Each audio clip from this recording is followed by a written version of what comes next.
শিক্ষকদের উদ্দেশ্যে কিন্তু জল কামান নিক্ষেপ করা হয়েছে। সরাসরি অ্যাকশন কিন্তু এখানে রয়েছে।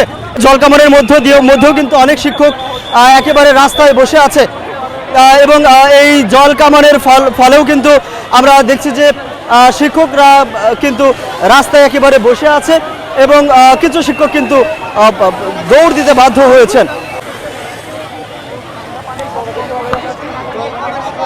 দর্শক দেখছেন যে সরাসরি কিন্তু জল কামান নিক্ষেপ করা হয়েছে শিক্ষকদের দিকে এবং তারপরেও কিন্তু তারা সড়কে বসে পড়ে এবং এখন আমরা দেখছি যে আবারও কিন্তু তাদের দিকে পুলিশ কিন্তু আবারও এসেছেন এবং তাদেরকে উঠে যেতে বলছেন। কিছুক্ষণ আগে কিন্তু পুলিশের সাথে এই আন্দোলনকারী শিক্ষকদের কিন্তু ধস্তাধস্তি আমরা দেখেছি। পুলিশের বাধা পেরিয়ে তারা কিন্তু সচিবালয়ের দিকে যাওয়ার চেষ্টা করেছে, তবে পুলিশের সর্বোচ্চ বাধার মুখে কিন্তু তারা সেখানে যেতে পারেননি। এখন পর্যন্ত তারা হাইকোর্ট মাজার গেটের ঠিক বিপরীত পার্শ্বে যে সচিবালয়ের মূল সড়ক রয়েছে সেখানে তারা অবস্থান নিয়েছেন।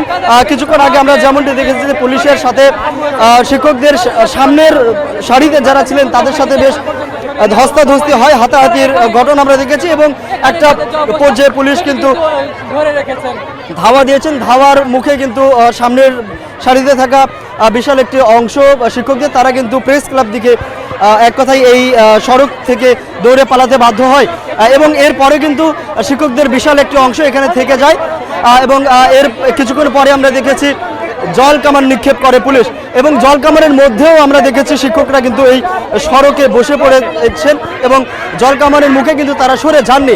আবারও কিন্তু পুলিশের ধাওয়া এবং ধাওয়ার মুখে কিন্তু আন্দোলনকারীদের যারা পুরুষ আন্দোলনকারীরা রয়েছেন তারা কিন্তু সরে যাচ্ছেন এবং পুলিশ কিন্তু তাদের দিকেই দৌড়ে যাচ্ছেন এবং তাদেরকে ধাওয়া দিচ্ছেন এবং আমরা দেখেছি যে শিক্ষকদের পুলিশের সরাসরি অ্যাকশন কিন্তু এখানে রয়েছে এবং আমরা দেখছি যে শিক্ষকরা কিন্তু পুলিশের ধাওয়ার মুখে কিন্তু সরে যেতে বাধ্য হচ্ছে।